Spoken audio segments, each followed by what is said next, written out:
Hi everyone! Tara magluluto na naman tayo ng aming uulamin. Bumili ako ng buto-butong baboy. Medyo matagal na rin kasi kami hindi nakakakain ng nilagang baboy. Kaya this time magdinilagang baboy tayo. Hinugasan ko nga lang pala ng 4 na beses itong baboy para naman malinis na malinis talaga. Ganon. Ang gusto ko nga sanang bilhin ng part ng baboy is yung medyo may mga taba-taba siya para mas masarap, 'di ba? Kaya lang wala na, naubusan na, buto-buto na lang yung naiwan, kaya ito na lang yung binili natin. Nagisa nga lang pala ako dito ng bawang, sibuyas, luya.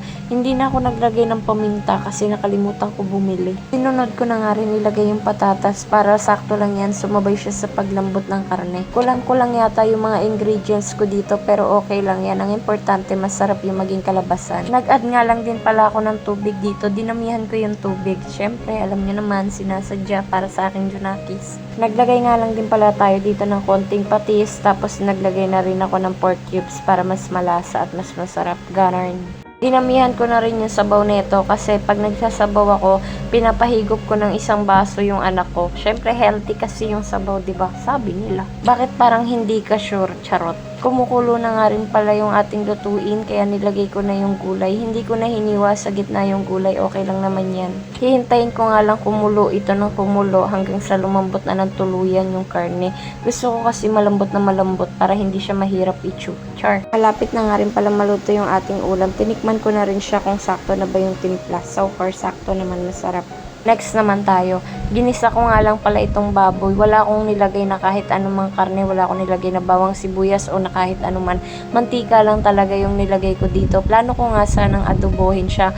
Kasi suka toyo lang. Okay na yung masarap na yun.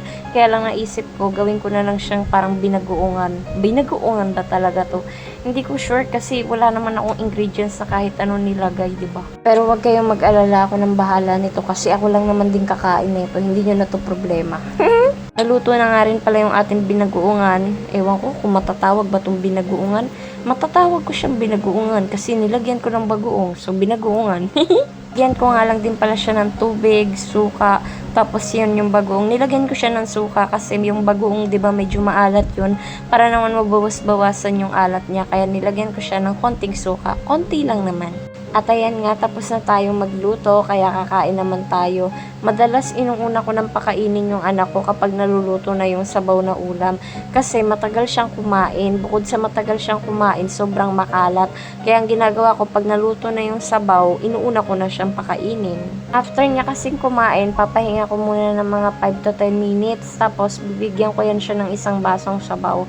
Pinapahigop ko siya ng sabaw kasi 'di ba yung sabaw may katas siya ng gulay, kaya healthy yun. Masasabi ko na siyang healthy kasi meron siyang katas ng gulay.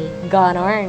Hihigop na nga rin pala ako ng sabaw para naman maging healthy rin ako. Huy, hindi ba halata sa katawan ko? Buyag, nananaba na talaga ako. Paano ba naman, kain kasi ako ng kain, no? Sana mabawasan yung timbang ko o kaya medyo pumayat ako ng konti. Like sana maging 48 kilos na lang ulit ako. Diba? Mas okay. Char, yun lang. Thank you so much for watching. Bye-bye!